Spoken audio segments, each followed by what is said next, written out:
Welcome to More Than a Refresh, a podcast about data and the people who wrangle it. We are recording today from Lake Wenatchee, Washington, in the North Cascades, where I'm enjoying the schoolie life. New York City, where our producer, Lindsay Hooper, is based, and Chicago, Illinois, one of the flattest places on the planet where our guest, Stephanie Kirmer, is based. Stephanie, who, what, and why are you? Well, first, thanks for having me. I'm really excited to be here. I am a data scientist and I am also a sociologist. And those two things are sort of aspects of my personality and aspects of my educational background that I bring to the work that I'm doing now. Work at Saturn Cloud, which is a company enabling scaled up, parallelized, and just generally more accessible data science with Python and Dask. And I'm sure we'll get to talk about that. But those are the things that describe my data and my professional life. Interesting. Python is obviously a very well-known language for data science. It's also one of the more popular languages for PostgreSQL, the open source database, which I happen to specialize in. Could you repeat, is it Dask? Yes, Dask, D-A-S. And what is that exactly? So it's a framework that builds upon the foundation of Python that allows you to take the data science packages that you're already familiar with in the Python ecosystem, pandas, scikit-learn, that kind of thing. Take those APIs, and then they have built parallelization infrastructure and architecture so that you can use those same sort of coding techniques, but enable parallelizing your tasks, parallelizing your data. So that might mean taking your data set that would have been a pandas data frame. If you make it a Dask data frame, now you've broken it into discrete chunks that can be accessed as one, but distributed into multiple machines. So you can use data that's much larger than anything your single machine can hold. Or you can do delayed tasks into task graphs that allow you to run, say, 500 different machine learning models at the same time, different, say, hyperparameter searches or ensembles or things like that, instead of waiting for one to finish before you start the next, and having to keep it all on one machine. Now that work can be distributed across many machines. So those two sort of twin aspects of Dask make it possible to really advance both the speed of your machine learning tasks and the complexity. And Dask is also open source? Mm-hmm. Yes, Dask is completely open source and free to use. Our company, as Saturn Cloud, really tries to democratize access to the compute resources that can really let it shine, give people the ability to get, the GPUs or larger machines and that kind of thing that then can run Dask on. But Dask itself, the framework is totally open source. Excellent. So is Saturn Cloud the primary author of Dask, or the maintainer, or just a contributor? No, we're just contributors. We have members of our team who are on the Dask maintainers sort of committee, but there are other companies that also provide sort of entrances to Dask or infrastructure to help people use Dask. We are excited to be a part of the broader community and glad that we can make a contribution to the open source project, but it's definitely not just us. There's lots and lots of amazing people contributing to the project. Excellent. So you mentioned that you have a degree, you're a data scientist, and you have a degree in sociology. Is that correct? Right. Yes. That was my graduate work was in sociology. Now that's kind of an interesting cross-section, right? I've long considered that one of the most beneficial marketing people would also have, say, degrees in psychology to understand how to properly engage a potential, consumer of marketing and advertising. How does having this cross-section of sociology and data science, unpack that for us? What are we doing with that? I think it makes me a very different sort of data scientist than someone coming out of a pure STEM background, because I tend to approach problems and questions in slightly different ways. I tend to ask different questions when faced with a new, data set or a new problem. I've done data science in social policy space as well as in other areas, in industrial data science, and now sort of more in this software product side. And I really think that it gives me the ability to bring a diverse perspective into the room, asking questions about how our work, how our models affect the end users, people who are going to be actually interacting with the data science tasks that we've done, the analyses that we've created. I think a lot more about that than because I've been trained to think about it. And I really am. Yeah, I think diverse perspectives from this academic angle as well as from all walks of life, that kind of thing, coming into the space of data science into the profession is really beneficial for us to do better work. Interesting. So, is there a practical application that you can give? I mean, obviously, without giving away any secrets here, but is there a case study or something where you can describe how your view Mm-hmm. has benefited over the strictly scientific view? And the reason I bring this up is that we are at a crossroads in society where the person has become the product, and mega corporations are literally deriving their ability to generate profit off of the human condition, not the human production. Mm. And whether or not that's a good or bad thing, that's not really what we're here for, but it is something that's happening. And I'm kind of curious if you're asking yourselves those types of questions in terms of the data that is being collected with that you work with, or if I'm missing something. No, you're right. And I think it's a little cliched now, but we always hear this sort of adage that you thought about whether you could do something, but not whether you should. And I find myself being in past, roles, past organizations, I have definitely found myself being voice of, well, we can do this kind of model, or we can collect this information about, say, a customer or something of that nature, but we need to really think about what that means broadly, not just for this single, narrow data science problem, but for what our organization is then going to be responsible for. Data security, I think, has a lot of cross sections with sociology when we're thinking about the needs of the individual and how much we are taking responsibility for. I think that the idea that we can give someone incredibly micro-targeted, say, ad influences or something like that is fascinating on a scientific level, but gives pause on a broader social level and sometimes on an ethical level. I think those are, I mean, and I like you said, I don't want to give away secrets, but I have definitely been in the room where I was saying, yes, we can collect this data about a customer and put it in our database and use it in our model, but we shouldn't, and this is why we shouldn't. And people it's not that people don't care in the data science profession. It's not that people don't care about people's privacy or about the, sort of bounds of ethics. It's sometimes that they haven't been put in a position that that's been brought to their attention in the past, or they haven't spent many years just studying academically the experience of humans in groups, in society, in the institutions of our lives, and that's a sort of perspective I can bring. I studied the interaction between individuals in mental health care when I was in graduate school.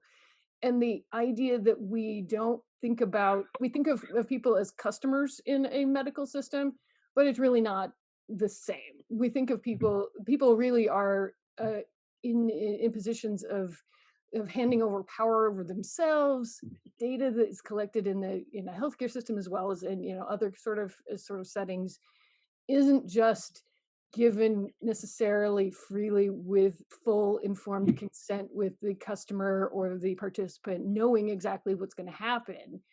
And so understanding how people interact with those institutions, like, if you don't give us this data, you can't use this service, people might feel that might be coercive. There's lots of stuff that goes on between human beings, institutions that collect their data, and then the ways that data gets used, that needs to be taken very seriously and needs to be thought about very carefully. So I think about this a lot. Even in the area when I worked in industrial data science, where I was, predicting failures of heavy machinery, I would tell people it is about people. It is about the human beings, because if I predict this failure correctly, someone who's working on, that piece of equipment won't have to go climbing all over it in dirty, dangerous, situation, just to find out nothing was wrong, or the piece of equipment won't break down, causing someone to be stranded out in the middle of nowhere. And so human beings are at the core of all of this stuff. It really is, I think, interesting um, to realize that none of this is in a vacuum. None of this is absent of impact on human beings. And if it if it really doesn't have an impact on human beings, then we shouldn't be doing it, because then what is it for? So, yeah. It's an interesting perspective. I mean, you brought up academics a couple times in that, and throughout my career, I have found that there is a distinct line between the academic line of thought and, let's say, the commercial or the marketplace line of thought.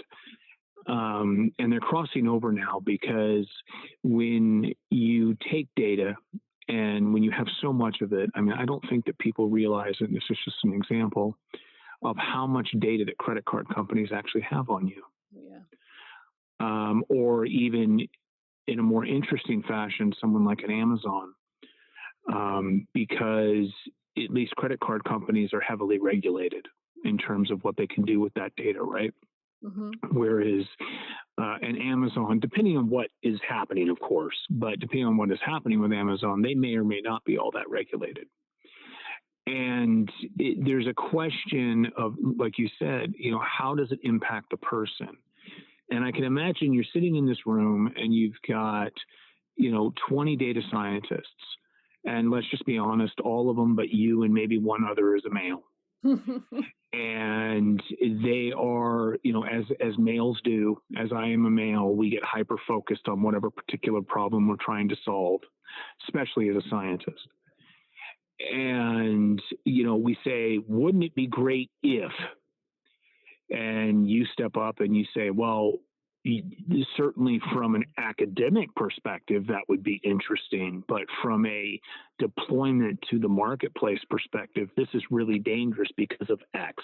Mm-hmm. Or would it be really dangerous because of X, depending on, the situation. And I'm just imagining the eyebrow twitch from the data scientist, right? From the guys like, I don't really care about that, because that's not the problem I'm trying to solve. And what you have done is you've introduced a new problem that's actually farther down the line than their problem, except that inevitably it's your problem that's going to actually end up impacting people. And what's that like? Am I describing an experience that you have had? Oh, yes, absolutely. I think that it's a very interesting sort of seat to be in that room, because I do have, there are ways to bring up these challenges that are not just, this is, ethically, inappropriate for, and you have, I think, whether it's with good or not, that you have to do this, I feel like you really have to bring it back to a business impact. If I'm going to tell somebody, if we shouldn't collect this level of, granular information about individuals, because what if there's a data breach? There's always a risk of a data breach. Someone leaves the S3 bucket unprotected, and then we're in trouble. Would we want the front page of the newspaper to say company X was collecting this data about their customers? And then you think also about, would we be able to say if a company is subject to GDPR, would we be able to delete this if a customer came to us and said, wipe me out, I would like to be forgotten? Then, of course, the GDPR regulations require that you make that possible. Would it destroy the model if we had data that we couldn't back out or something like that? there are a lot of different scenarios where you end up coming to that conversation where at least part of it is, I wouldn't want this collected on me. I wouldn't want this kind of model created about me. I wouldn't want, you're thinking of your own experiences. For example, you wouldn't want public data to be, made available, or you wouldn't want software to be created where you can't block an unwanted, communication from someone else. Social media examples, things like that. If I'm in the room as a social scientist, as a woman in the field, and of course we're an underrepresented group, and that is a very real situation. I think that I can come into it saying, I get that there is this other, this academic problem that we want to solve, but we live in the real world, and we are, everything we choose to do or choose not to do takes on some level of risk and potential responsibility, potential liability, and not thinking about those things is going to be, to our detriment down the line. I think I have an easier time maybe speaking about this in the rooms that I am in now, because I'm more senior, participant in, senior in the field. But certainly when I was new to data science, or new to, the professional world in general, that it was a lot harder to put those perspectives out there. And so I think that's one of the reasons that it's so important that people from underrepresented backgrounds, and women, people of color, and whole people from other walks of life are in those rooms and have the ability to grow in the organization and the ability to move up the ranks. Because just being in the room doesn't mean you have the privilege or the political capital to speak up and make an unpopular point. And I think I feel a lot of responsibility to make those points and to like speak that sort of unpopular perspective when I have it, when it's necessary. I don't want to be the we can never do anything person. I don't want to be tearing down ideas unnecessarily. But when it matters, when I think it's really important, when it's the battle I want to pick, I feel like I should and try to. I would agree. One of the things that a lot of people don't recognize is that everybody has a bias. It doesn't matter who you are, your background, your race, whatever. You have a bias. It's inherent to how you were brought up, how you were raised, your workplace experiences, your childhood experiences, and it creates a thought process. And to be truly equitable, especially to citizens, you have to be able to accept, not agree with, but accept those biases for what they are, and then work through them to find the equitable decision based on whatever you're trying to deliver. I'd like to take a quick moment. This is kind of a left turn for our listeners. I just want to remind everyone that I am recording from a lake. So you are going to hear the joys of children. You are going to hear the joys of geese. You are going to hear people walking on granulated sand. Part of this is because we are now in a life, because of COVID, where many of us are not stranded to the confines of a cereal box under fluorescent lighting. We are actually able to experience the world for what they are. And people have learned through Zoom meetings, and you've got your child run through and you apologize. Don't ever apologize for having a child. They are the future of this world. Enjoy them. Obviously, if they start banging on the keyboard, send them out of the room. But people as a whole, I think that we all need to kind of stretch what we're used to and our biases of what is professional, what is considerate, and accept that we all have lives, we all have family. It may not be blood related, but we all have some kind of interaction that we're having in our life. And if we embrace these differences, we are all going to be better for it. Now, back to our podcast content. There is a morality and ethical consideration with collecting data, and we've kind of discussed that a bit, but I kind of like to kind of boil down a little bit into some more practical things.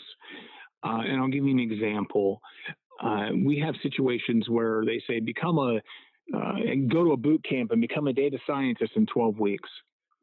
Now, I'm not a data scientist. I wouldn't pretend to be a data scientist, but I am a database expert. So I am very good at understanding how to wrangle data into something producible and usable. And I also work with a lot of developers, and I have interviewed hundreds and worked with thousands who have attended these boot camps. Here's the deal. You cannot become a data scientist in 12 weeks of a boot camp. You cannot become a real developer in a boot camp of 12 weeks. It's impossible. Can you maybe get a job and be a code monkey? Yes, that's possible. But why this matters in this podcast is that many data scientists, many jobs that I see that are listed as we are looking for a data scientist, what they're actually looking for is someone to write macros for an Excel spreadsheet, to analyze that type of data. So when you're thinking about, and I hope you didn't cringe at that, because I know that there's a particular, like, it's like when you stand up, and it's hard to explain what I do for a living. And a lot of people will just say, oh, he's the computer guy. Like my grandmother, right? Oh, he's a computer guy. No, I'm not. I'm not a computer guy. But it makes it easier for her to kind of get her mind around what we do. You and I both know that there's a big difference between a real data scientist and someone who is, writing Excel spreadsheet macros and analyzing large spreadsheets of data that actually belong in a database, not in Excel in the first place, and say a data analyst or a business intelligence analyst or something like that. So from a practical perspective and from your experience, can you break down just real short, what are the actual differences? What is a real data scientist? What is a real data analyst? What is, those types of things? It's a really good question, and it's a very sort of complicated topic in the data science world, because data science is a very wide umbrella, and a lot of people are trying to sort of define what really is data science. Are we moving, we have machine learning engineers, we have machine learning DevOps, and we have, just sort of broad umbrella data scientists. Data analyst is different, but as you rightly point out, a lot of times people writing the job description haven't the faintest idea what that difference is. So data scientist can be applied as a title to a role because the person doing the hiring would find it more prestigious in their own organization if they have a data scientist. They don't actually have worked for a data scientist, but they have the need for the status that comes with the title. To actually answer the question, though, the best explanation I've found with the difference between data analyst and a data scientist is that a data scientist should be ready to receive data in whatever gnarly form you might find it. If you have a pile of old CSV files, they should be able to handle that. If you have an API that you need to hit for for large volume data, they should be able to do that. If you have your data in a large database, in relational database, or a NoSQL database, or anything in between, they should be prepared for all the ways that data can kind of come to their desk, or they can go out and find it. Data analyst, I don't think that's an appropriate expectation for. I think a data analyst should be prepared to handle reasonably orderly, reasonably tabular data. They should probably have the ability to understand relational databases and SQL. I think that's a fair expectation for a data analyst. But when it comes to the sort of expectation of how much independence your data science versus analyst will have, I think data scientist needs to be more independent, more able to go out and frame the problem, identify the data that's needed, get the data, do the whole thing all the way through. Now, the element of actual predictive modeling and machine learning is also generally considered part of the data science umbrella and not the data analyst umbrella, but I think that to some degree changing over time. I think some data analysts are sort of dipping their toes into the area of building models and that kind of thing. I don't have a, quote unquote traditional data science background. I don't have a STEM degree. I don't have a lot of that sort of thing, but I did study data analytics and multivariate analysis and some things like that, statistics in graduate school, because sociology is built around a lot of data and analysis, in particular quantitative sociology, which is what I did. And so I've had that foundation and a little bit of coding, a little bit of, sort of touching that. And I really started out in data analysis and worked my way up by asking for more challenging projects, taking on, courses in my spare time, studying, practicing, doing side projects. And it took quite a while to develop into, the position I'm in now, say. I certainly don't feel as though I am an expert. Data science is an incredibly large field, and that's one of the things I love about it. I love the fact that I am never going to get to the point where I'm done learning the data science. I'm never going to get to the point where there's not another technique, another area of data science that I could explore. Only in the last couple of years, I've been learning more about the concepts of deep learning and libraries in that framework through what I've been doing at Saturn, my previous role. And I think that to be a really successful data scientist, you need to be prepared to be literally a lifelong learner, not in, the sort of cliched, cross stitch on the wall kind of way, but you have to be ready to come in every single day, not knowing what's going to be put in front of you at the office, not knowing the way to solve the problem when it's handed to you, but being eager and willing to take that, figure out how to frame the problem, what data is required, what kind of algorithm might be the right approach, or ask people and do all of that exploration. And then 3 weeks later, you've put out a model and you start it all over again. And there is no plateauing, there's no coasting in data science if you're really, continuing to progress in your career. So I hope that kind of helps clarify it. But you're absolutely right that it's not 12 weeks and done. You can get the foundations, say, from a boot camp that you might need, especially if you have professional experience in some sort of adjacent field, if you've had some coding experience or you've had some math experience, and you can kind of build that up together. But a boot camp is perhaps gets you in the door, which is where you can really start learning. You start learning it on the job, at least in my experience. The data science you learn in a classroom is not the same as the data science you will do for a business or for an academic organization. And the technologies you learned in your first year, say, of grad school or the very beginning of your academic career are going to be obsolete by the time you get done. And you need to have learned the skills of how to continue learning in order to really be successful and have a full, long career in data science. Learning one technology and calling it good will not work. You just brought up a huge bucket of great points. I can't stress this enough. And this is not a scripted show, but we do have bullet points that we try to touch on, and I'm kind of going to flip the script a little bit here. You touched on something that is a struggle that I find in a lot of technical fields, and that is professional development. Mm-hmm. The IT, and it's not even really IT, but the IT industry as a whole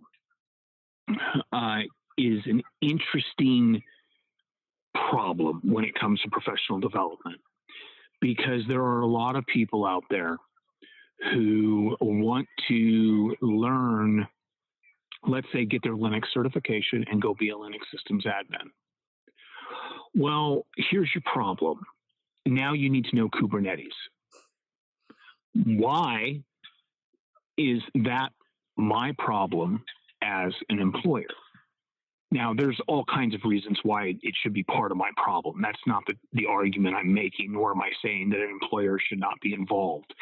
But what I am saying is that as a professional, and explicitly a white-collar professional, we have a duty to ourselves to improve ourselves, to keep ourselves relevant, right? Mm-hmm. And like you said, you can't the way you came into this was doing side projects, a lot of self-taught, a lot of self-learning, and I'm sure you still do that because the technology is consistently changing. Absolutely. And there are areas of our market, when I'm talking about the broad global data and science and networking and security and all that type of stuff, the bits and bytes binary market that we're in, where you certainly can sit there, do your job, and have a reasonable career. But the question you have to ask yourself is how many Novell NetWare administrators are still out in the wild? Now, there's a lot of people that have no idea what I just said. I'm old enough. I do. Well, that's how I started. I actually started by reading books for a company called Powell's Books, which is the largest freestanding bookstore in the world. They're in Portland, Oregon. Mm-hmm.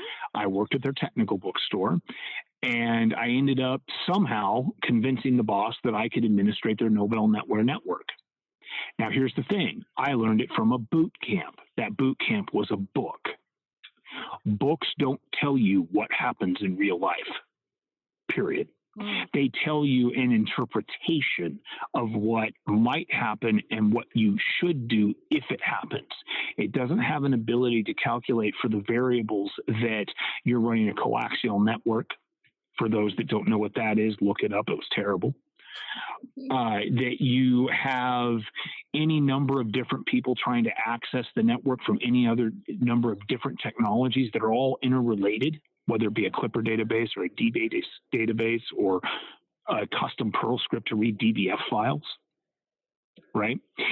So it's important that we bring this up because I no longer administrate a Novell NetWare network, and in fact, I haven't since that time in my life. I moved on into DBase and then into Postgres 95, and I've learned a lot of things along the way. I have become a professional author. I've written a book, contributed to multiple books, published articles, run conferences. We do this podcast.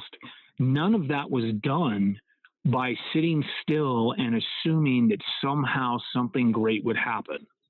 It was done because I pursued a betterment of myself. And it's the same with you. You pursued a betterment of yourself, and you are now in this uniquely interesting position. And I mean that. As we're talking, the idea between sociology and data, to me, makes perfect sense. Absolute perfect sense. But I wonder how many people out there that are dealing with data wish they could kind of shoo you under the rug because of the problems in fact, they're not even problems, they're opportunities, right? You bring about opportunities for a better world because you're studying and focused on the sociological aspects of this data manipulation in science. But if you not particularly care about that, and I don't mean that these people don't care about people, but it may be abstract, right? People are what happened when I go home. Data is what happens when I'm at my terminal. So they're abstracted from each other, and yet they're totally and completely and utterly interconnected. And this brings me to my next point. 15% of data scientists are women. And the percentage of people of color is very low. Now, we have a question. And we kind of touched on it earlier when it comes to bias and systemic bias and things like this, which really does exist. Why is it important that we have opposing well, I shouldn't say opposing, we're hopefully not opposing, but men and women and, African Americans and Asians and all these different backgrounds. Why is it important that we bring their scientific minds outside of the socioeconomic, perspective? Obviously, when you talk about people of color, you're talking about a situation where there might be higher poverty rates or something like that. I think there's an obvious providing an equitable path forward for them is a good thing. But is a bigger picture kind of thing. Why is it important that if there are 50 data scientists in the room, let's say at least, and I'm just throwing numbers here, at least are 40% female, and of the 100%, at least 50 are equitably different and not necessarily, white. Why is that important? Well, you make a good point about the sort of social impact, but in my experience, that's not particularly convincing to people making decisions about how organizations are structured and how hiring is done. I think it's important. We see so many examples of this. How sort of blinkered you can get when you're only exposed to the interests or concerns or market sort of interactions of people who are just like you. We remember Apple Health coming out with no menstrual tracking options. Like that no woman in their right mind would have let that go out the door that way, right? Right. Things of Hold on, I have to interject. I actually didn't know of this problem. Apple, one of the largest and most profitable companies in the world, has more money than most countries in cash and is world renowned for their products' quality, ease of use, and by the way, I can't stand their products, but is world renowned for these things, for protecting the user, released a health application that literally eliminated one of the most impactful health conditions of a woman from the age of about anywhere from 9 to 12 to 50. They just didn't include that. That was not one of the features that they included when they initially released Apple Health. It is the thing that they eventually added after quite a bit of uproar and pushback from customers. But I think that's a very public and very well-known example, I think, of just the sort of situation that you might encounter in smaller degrees. I've also run into, there's an example that I see a lot, as I have friends that this is experienced directly.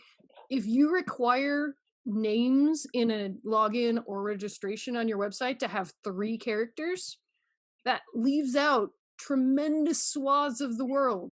And that's just the sort of thing that it seems like a purely technical question. Oh, what should the validation on this field be? Oh, let's just use this validation that we've got lying around or whatever.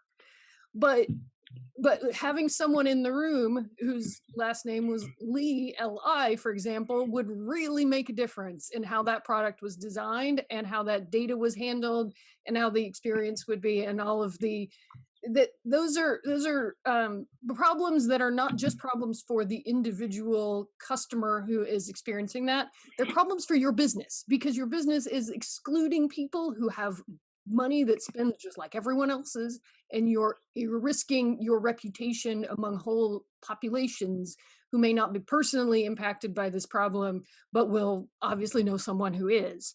I think that's a huge issue. I think that there's risk involved in not having a broad spectrum of experience, backgrounds, perspectives in the room, because you make those sort of boneheaded, blind decisions just because you didn't have someone in the room to say, what are you doing? Then your company looks bad, your reputation as a company looks bad, you're obviously leaving money on the table, and there's no reason for any of it. There's no reason that this has to happen. It's not, there are plenty of data science, let's say, women in the data science field. I know lots and lots and lots of women in data science, but I also know that they have struggled with we talk about our experiences with the recruiters, with hiring, with our experiences in the workplace, feeling like, are we being heard? Are we being respected? Are we getting the same opportunities for growth as everyone else? And we know where you go and where you don't go, and which organizations are not going to give you the sort of treatment and respect that you deserve. And data scientists in general are in high demand. Our field is very, it has a certain amount of social prestige attached to it, and there's more roles for data scientists out there than there are data scientists, especially experienced ones. And so you don't have the luxury of just just dispensing with the women in your talent pool or the women who you actually hire. You need us, and that's I think a big thing that I like to really put out there. It's not necessarily about a pipeline issue. There are lots of women in data science. There may be a need for a broader issue of just having more data scientists being trained effectively, and that might be a thing. But it's the hiring, it's the retention, it's giving women a place in an organization where they can grow, develop, and feel like they can build a career.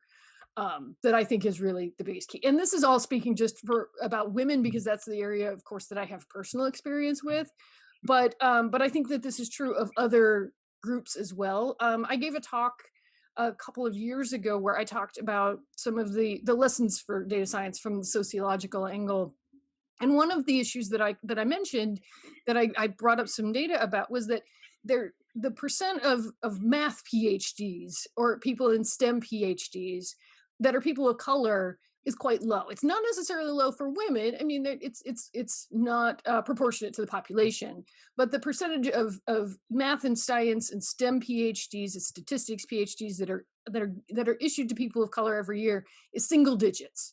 And that means if you are writing your job description, which is a thing that I have worked with a number of my past companies with and tried to make things clearer for them.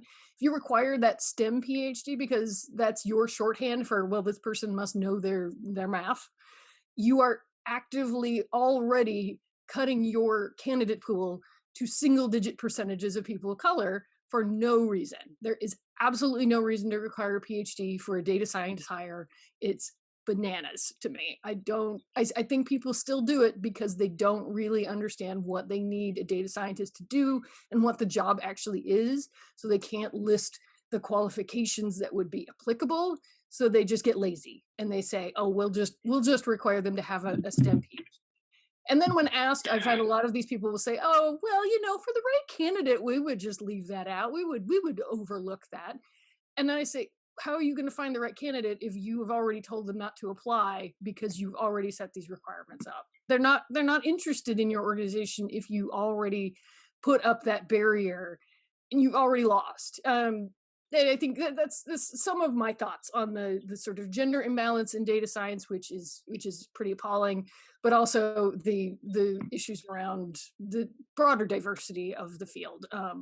Hiring managers, business, sort of institutions, HR departments are really, there's a lot that needs to change in those areas.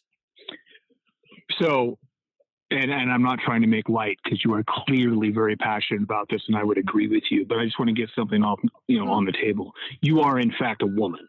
I am, right. It's cisgender, identifying woman. You can tell by looking at me. It's okay. No, and actually this is important, and it actually goes all the way back to the beginning when we were talking about bias in general. And I'll give you an example from my world. Now, if you look out in the world, everybody likes to yell about sexism in the scientific fields, whether it be computer science or whatever. But the reality is those biases exist globally. It's not something that is unique or even particularly rampant, any more rampant than it is in any other field. And I mean, to give a very simple example, there's not a whole lot of women doing heavy lifting, physically heavy lifting, for obvious reasons, right? It's a biological thing. Now, that doesn't mean that they can't be provided equitable tools to do the job. It's just that, for example, I can relatively easily just pick up 250 pounds. Granted, I can't carry it, but I could lift it. Well, I just have to put it out there. We talked about at the beginning. I have a social. I have a fondness for weightlifting in my spare time. I can also lift 250 pounds, but just for you. Well, I know I actually did bring that up. Contrary to your point, but I just had to say.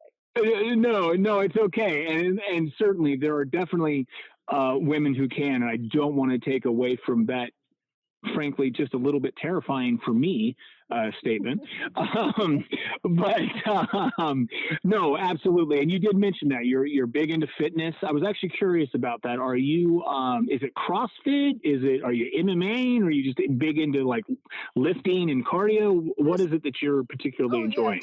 Just lifting. I started weightlifting when I was just started college when I was 18, and I did some training of different kinds of powerlifting and Olympic style lifting, not competitively, but it's always been a thing that I've kept doing, and I try to these days. I'm really interested in functional fitness and sort of strength in that regard, because I'm getting older and discovering joints and things that I hadn't had to think about in my 20s.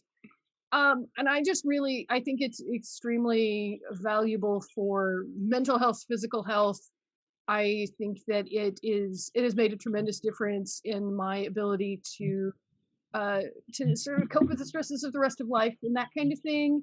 And it's very empowering, literally, to be able to walk into the gym and lift the heaviest thing you've ever lifted before. And, if you get it on video, all the better. And to feel the accomplishment that comes from that. I think I don't have to have all my accomplishment, all of my sort of feelings of growth and progress to be wrapped up in my work.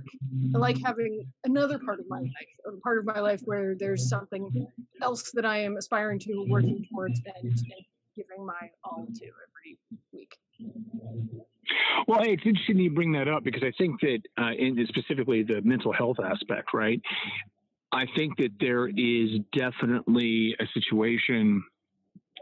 In fact, I've known many people, male and female, who purportedly suffer from mental health issues. And I'm not making light of mental health issues. They are certainly an important problem.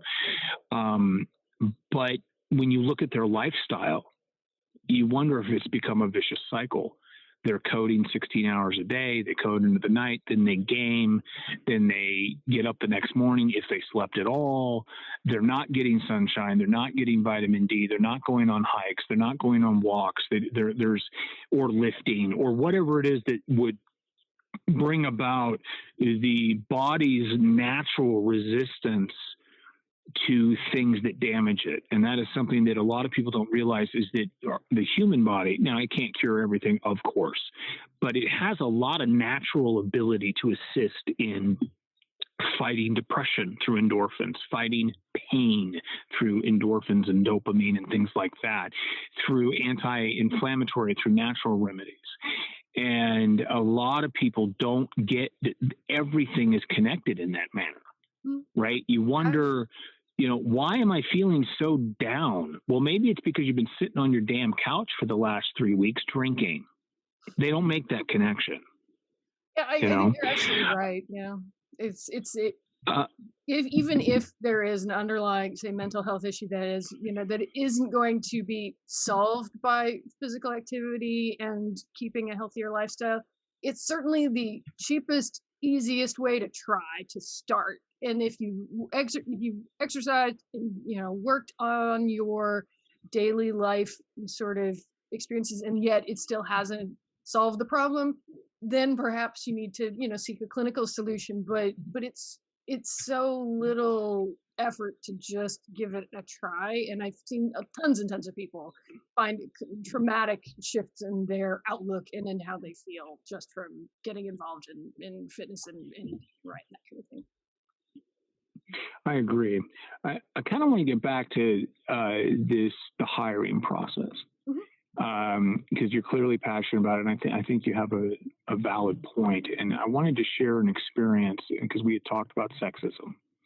And sexism inherently is just a bias, right? You have a bias in terms of what you think a male or a female or whatever is supposed to act or do, or those types of things.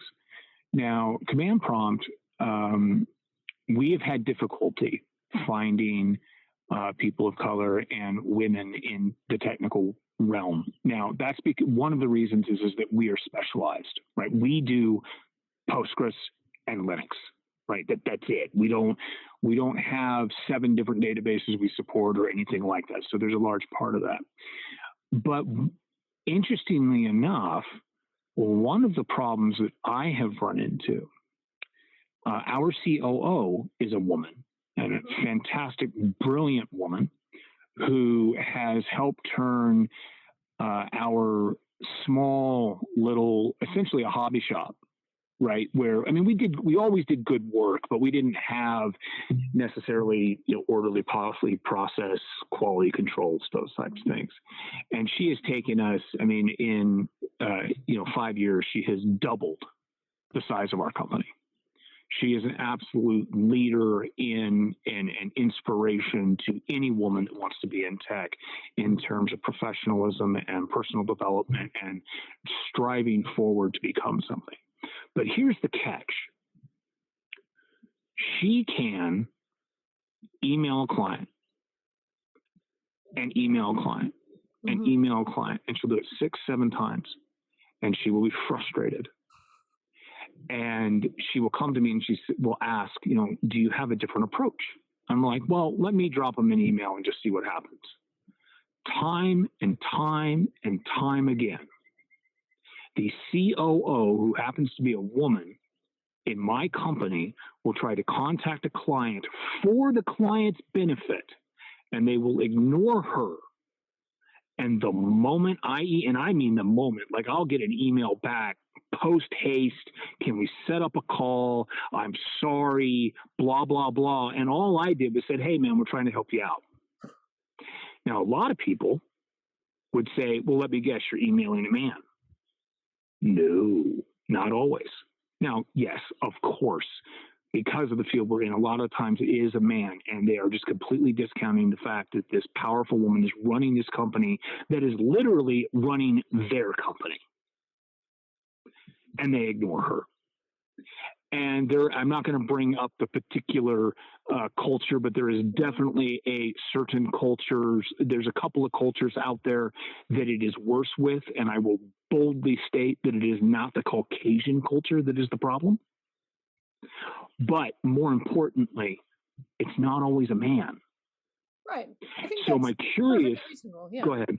No, I was just going to say, there's no reason to think women are immune from sexism. We are socialized and grow up in the same society as the men do. And if a society's broader, if the lessons we learn in school, the lessons we learn when we're, growing up and coming into adulthood are that women's interests are, say, less important, or women's affinities or abilities are lesser, the women learn that too. I think that your experience sounds very true to me, because I think that social messages come to us all, and we all sort of stew in it in our daily lives, and so that seems very unfortunate, and all too sort of familiar. Okay, I wanted to make sure I wasn't completely off my rocker, because it's been a problem that's presented itself quite a bit, and we just weren't, Okay, so we have a few more things here, and along the lines of your passion for hiring, you brought up not putting artificial limitations like a PhD, which you're absolutely right. There is 1 in a million jobs where a data scientist needs a PhD. That's the same for a developer, right? A Python developer, Perl developer, Ruby developer, whatever. There's 1 in a million jobs where you actually need a bachelor's or a master's in computer science. In fact, I would argue that unless you're doing systems programming, computer science is actually a detriment to a lot of those jobs. And I'll give you a case in point. I don't even have a high school diploma. I have a GED because you have to, right? And I only went to college for a very short period of time until the professors basically looked at me and said, you're causing problems by asking questions. In which case, I'm like, I'm done with this academic BS. I'm paying for this, which means you are actually supposed to service my needs, not the other way around. And I built myself through that thing that we discussed earlier called professional development. And now I am the owner of, Command Prompt, which is a very successful consultancy. And you bring up soft skills to diversify a candidate pool, and this is something that we have taken advantage of as well. But I don't want to tout us. I want to hear from another perspective. Mm-hmm. What is it? What would be an example soft skill? Obviously, well, I don't consider sociological support soft skill, but what is a soft skill that you would consider important to drive the future of what you do? Oh, that's a great question. It comes up a lot in data science because the academic training that you might get in, college or grad school might hammer into you all the algorithms and the, assumptions about the distribution of the data that are required to make an algorithm work and that kind of thing. But if I can put you in front of a customer and you can't string together, sentences and be conscientious and make that customer feel comfortable with our work and what we're doing, if you can't explain this technical skill that you have in human language to a regular person, you can't do this job. You can't do this job if you can't also translate it into the language that a customer who is not a data scientist, and almost always a customer who's not data scientist, will be able to understand. I find it much easier to teach a candidate some of the statistical stuff that they don't know than to teach them how to write or communicate in a business setting. I find that harder to do myself. So that's. I have to interject here because that's exactly our experience. We have hired some amazing people, and I mean, these people, they get in there and they solve problems, and our clients are like, we've been beating our head against our wall for 2 years on this, and they solve it, in a week, which is awesome, and it's a great feeling. But then you ask them to write a solutions report, and it takes 3 people peer reviewing just to figure out where the commas are supposed to be. And I cannot stress enough that, just like you just did, a key to true success is communication, and especially written communication, because written communication is the document of record. And if you are communicating with people, that is a document of record, no matter what. It doesn't matter if it's an email, if it's a tweet, whatever it may be, right? And to be able to communicate in a way that is effective, that is appropriate. One of my favorite flaws in communication is when someone writes, "This is a very unique problem." That is impossible. It is either unique or it's not. There's no very unique, right? And I'm not saying that I'm a perfect writer, not by any stretch, but I can say that usually my writing only goes through one peer review process. So I agree with you. Communication is key on all levels. And it's amazing to me how many people don't realize it. How many people don't understand that being well-spoken and appropriate grammar and being able to put down words in a sentence, that it doesn't need 7 adjectives, an adverb, 2 commas, and 4 ands. It's literally just 5 words, and you've said the same thing. And our culture as a whole has kind of moved away from this in some ways. Over the past, say, 20 years, there's been a striking, violent opposition to effective communication. Like we're somehow attacking someone when we ask that they communicate at an educated level.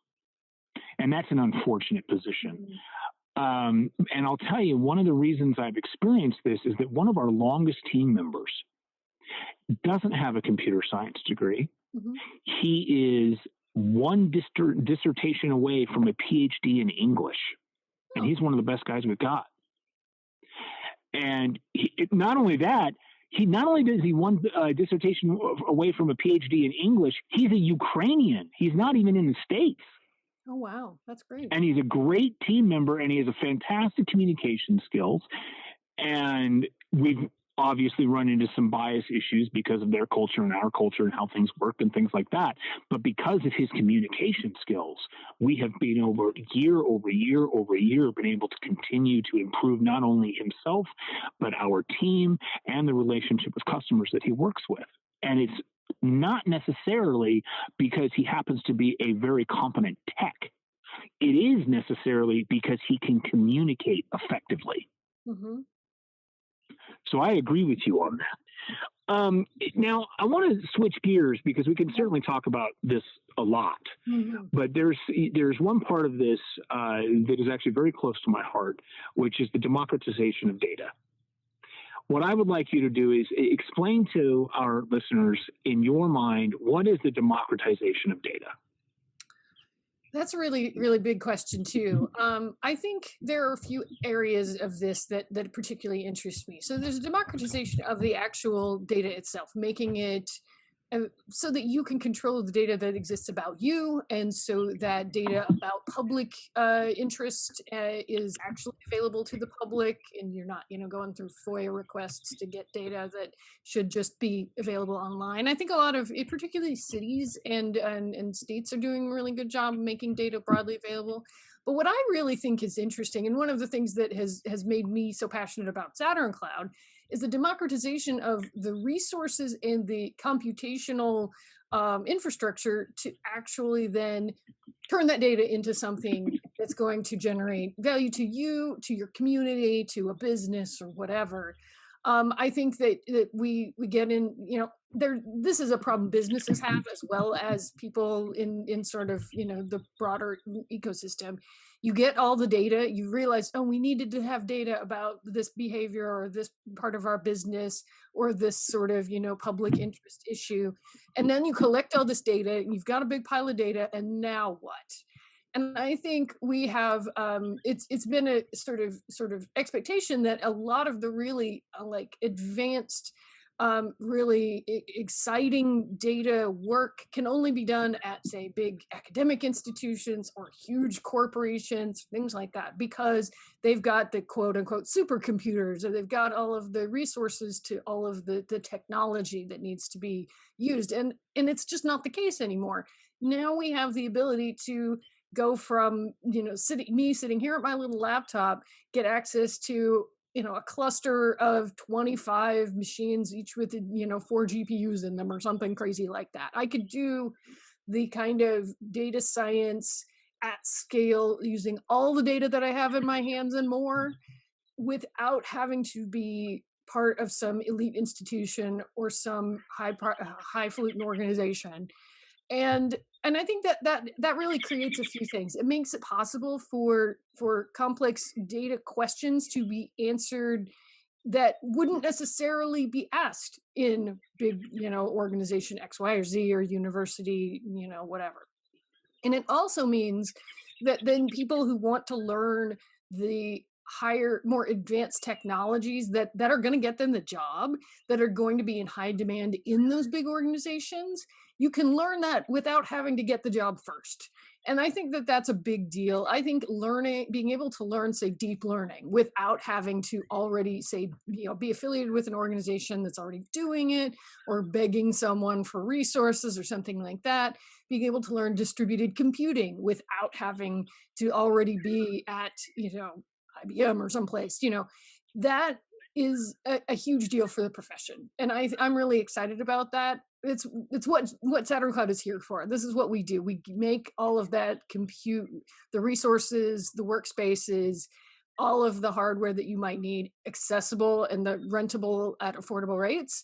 So we're giving people in this, free option is really generous in our product, such that you could learn what you need to know to scale up your skills and to get yourself that next step in your, professional development, your self-teaching approach to your career without paying anything. And so I think that the democratization of data is the first step in a larger chain of, now you've got data, you've got control over your data, you've got access to data that impacts your life and is making a difference in your life.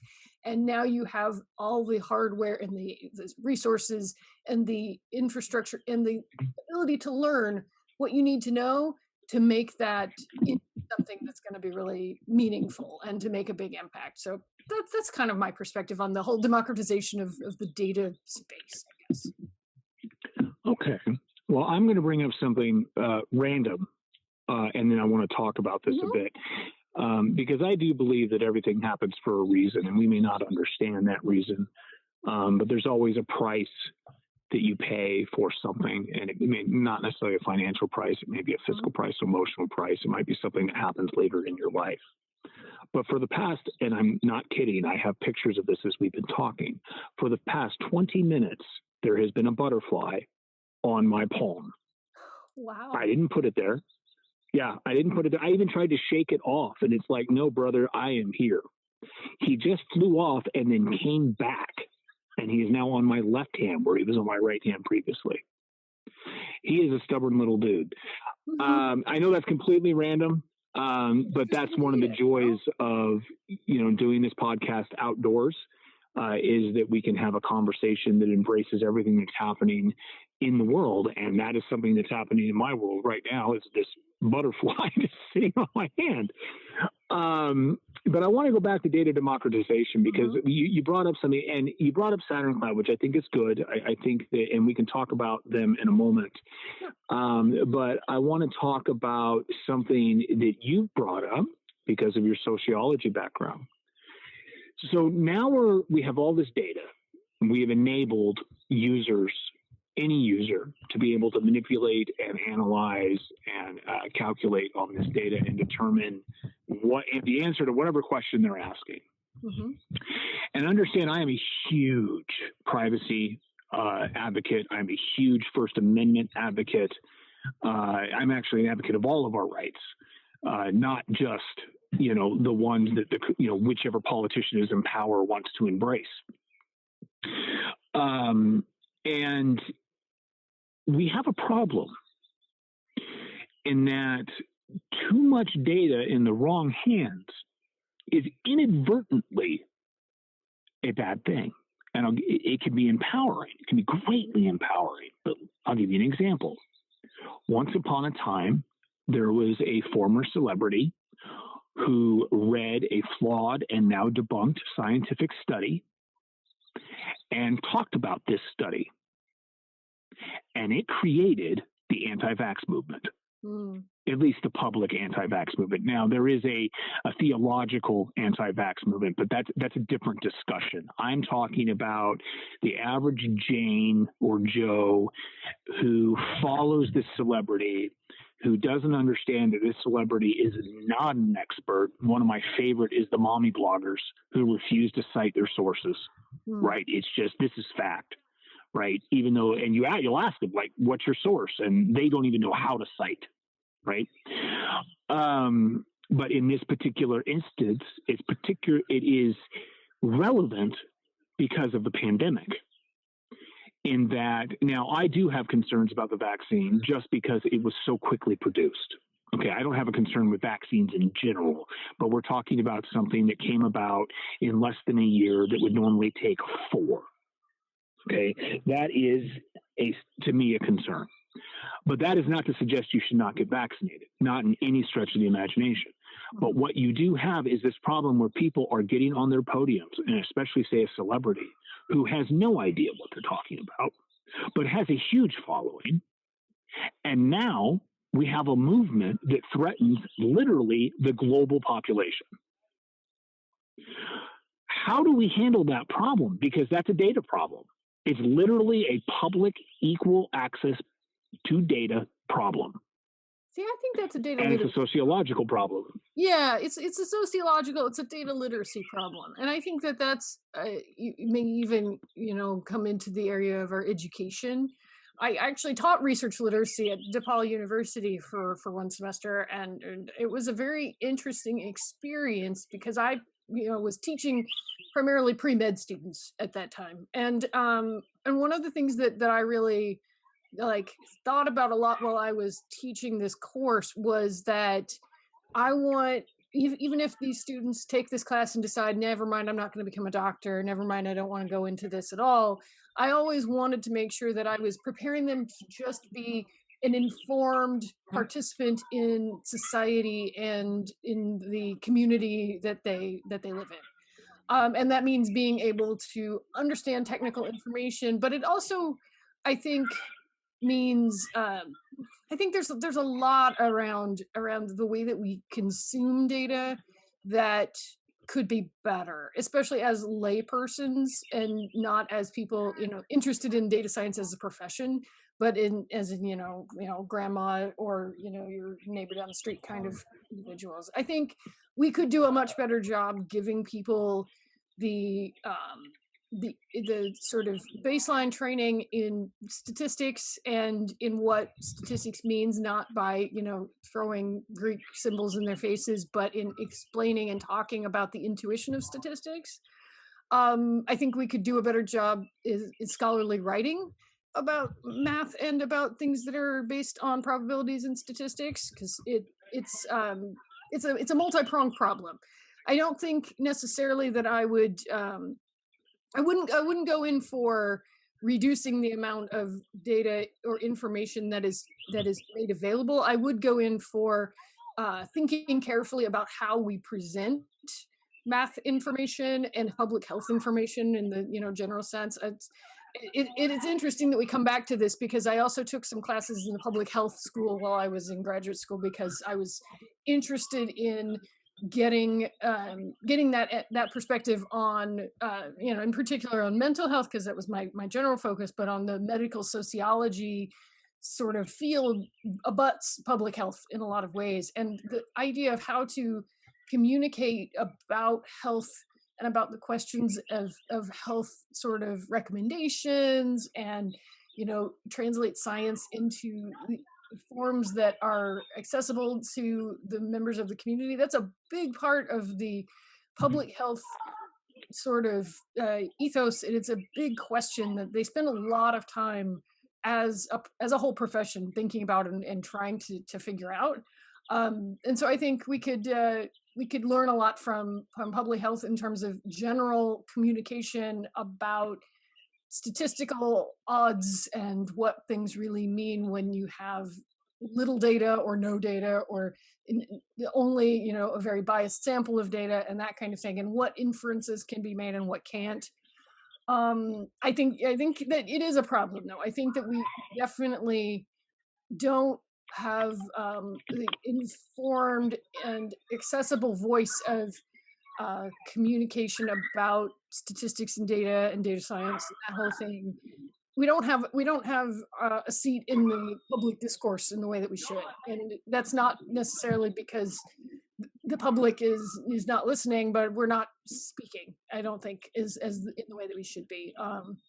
And it's difficult to know how to sort of break through that gap. If it's hard. It's really hard. But I completely agree with you that we, by abdicating responsibility for things like communicating about what statistics really mean and what data really represents and what it can and can't do, we lead to situations like this anti-vax thing and people failing to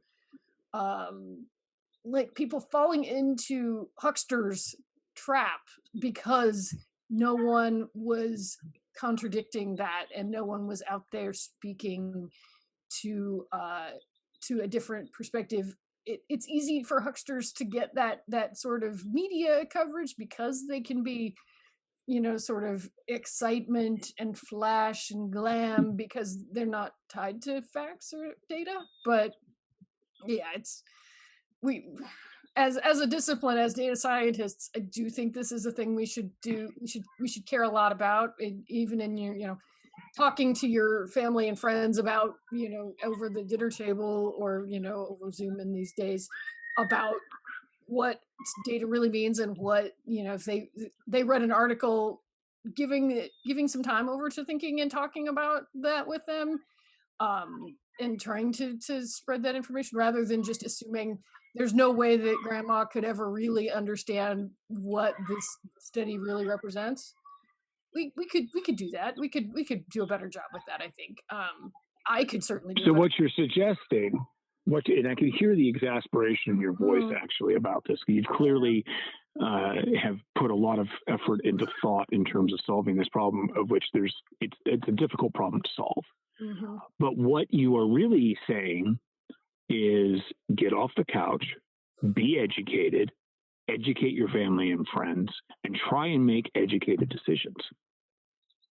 I think that's a responsibility of all citizens to take, that step to being curious and trying to find the information that's going to help you make better decisions.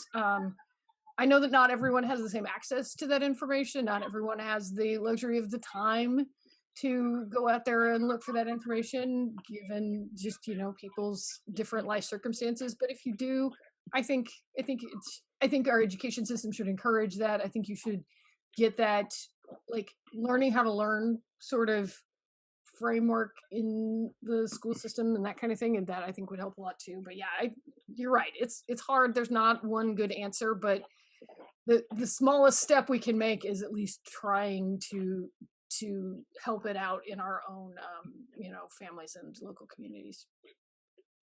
I would agree with that. I mean, it's interesting. People don't think about how, okay, you talked to your sister. Well, your sister talked to her husband. Her husband talked to the coworker. The coworker talked to her husband, and so on and so forth. And then all of a sudden you end up in an environment where you have a whole lot of people that know the correct information, or even if there's not the term isn't correct, because sometimes the answer is multifaceted, but at least have an insight so that they're not necessarily just following the advice of whoever has the most Instagram followers.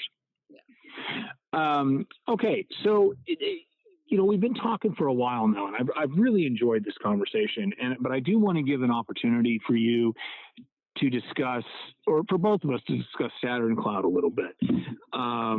Now, my understanding is that from reading the website as well as your communication during this conversation, Saturn Cloud is kind of, for a lot of the people that are going to listen to this are Postgres people. Mm-hmm. And so I'm going to use the term RDS. Do you know what RDS is? Relational database system?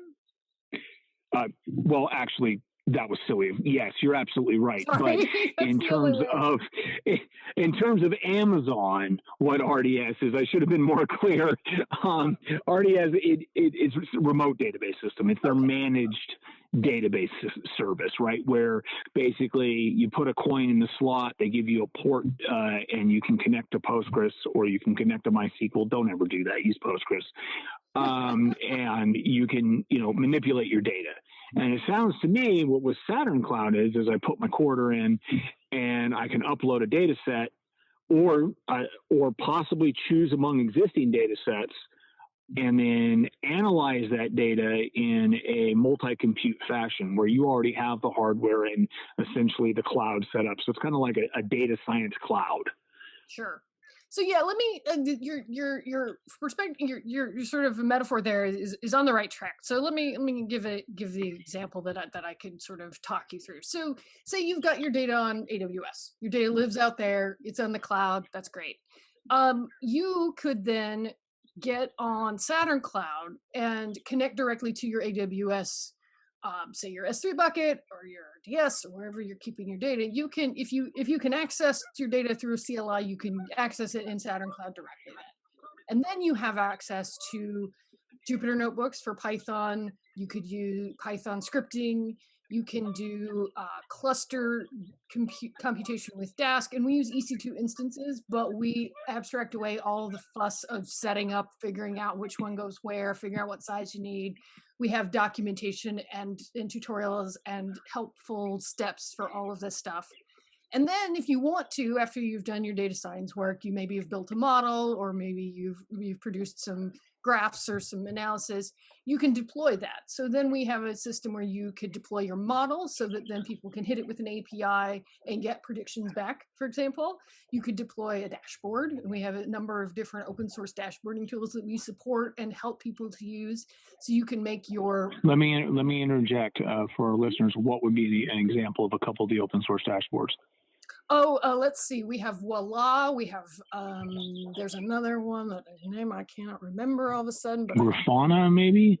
No, we don't do Grafana at this time, but we have anything that you can run inside Python, basically. So for that, we end up having a couple of different kinds. So dashboards. No, it's okay. Let's go ahead and continue. I was just curious, because we are a predominantly open source friendly podcast. Well, if you can run it in Python, we can show you. Panel is another one we have. Voila. Those are the two that people tend to use the most. But if you can run it on an EC2 instance, more or less, we can help you to deploy that in some way through the system, and then that can be directly linked to the data that you have in S3 or wherever you're keeping your data. Okay. And do you use the same, thinking from a business perspective, or even a consumer perspective for that matter, do you use a similar pricing model? Is it by the hour, by the day, by the month, by the resource? So we have a couple of different angles on that. For our base level free pricing schedule, you get 10 hours of CPU compute and 3 hours of GPU compute for free every month. You can use clusters up to three worker cluster in that plan, and then it re-outs every month. So every month you get a new bunch of free hours to use in whatever way you like. If you like to move up to the paid plan, then that's when you have to input a credit card, and then we charge on a per minute basis the same way that Amazon EC2 instances are charged. So you pay only for what you use, and we charge a percentage on top of the EC2 price. So whatever the AWS website lists as the EC2 prices at this particular moment, take those prices, and then on our website we have a table that shows the markup that we put on each of those, and that's the pricing model. For enterprise, we have a whole... Well, wait, you're transparent about your markup? Yes. Yes, that's part awesome. Of our plan. Good for you. You can look it up on the website. We are happy to tell you how much you would be paying if you decided to use our product, because we think that that's important. I would agree. I think it's fantastic. I mean, one of the things that, I'll be honest, we don't do it anymore because the industry just moved away from it. But it's one of these things where one of the ways that Command Prompt used to differentiate itself was that all of our competitors, which by the way, most of them are gone now,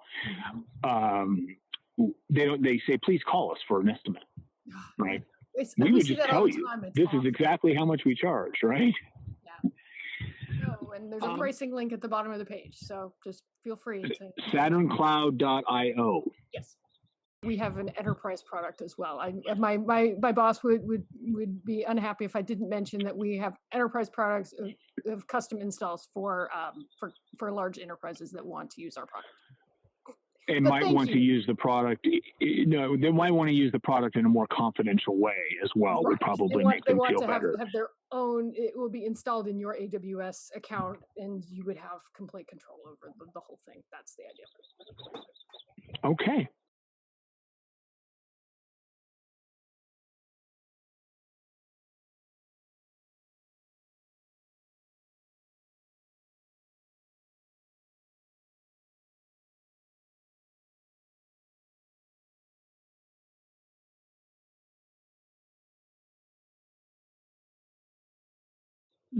Awesome. All right, Stephanie. Well, I really enjoyed this conversation. And if you have too, I'm going to have Lindsay, who is our producer, contact you again. I'd like to unwrap some of the more specific points that we've talked about, specifically around the hiring process. I think that we could have a nice long conversation that might turn into just some demonstrable ideas for listeners that would help them be better hiring personnel. Oh, yeah. I'd love to talk about that. And I think that there, especially if we can find some data around it, which I would leave to you as a data scientist, that we could possibly share in advance so that we can have a real, meaty, concrete discussion about how we can help people make better decisions about hiring professionals, not hiring certifications. Thank you for being on. You've been a wonderful guest, and we enjoyed having you. Awesome. Have a lovely time.